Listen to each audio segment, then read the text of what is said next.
Satan will change the name of sin to make sin adaptable to accept. So instead of changing our ways, we will change the wording.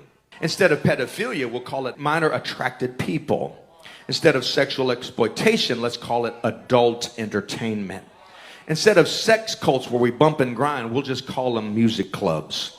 Instead of cults, we'll call them clubs. Instead of adultery, we'll call it swinging and open marriages. Instead of mental illness, let's call it gender dysphoria.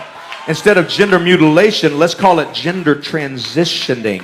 Instead of fornication, let's call it intimacy. Instead of lust, let's call it love. Instead of calling it a spiritual battle of good and evil, let's call it political. Let's call it a phobia. Let's call it hate speech. Call it something else. We are not called baby killers. We're called abortionists. It's no longer sin. It's a complex. It's an addiction. It's a disorder. It's an obsession. So we don't feel bad about our sins. We change the name of them. And when we hear the truth preached, we feel conviction, but we condemn the preacher as hate speech.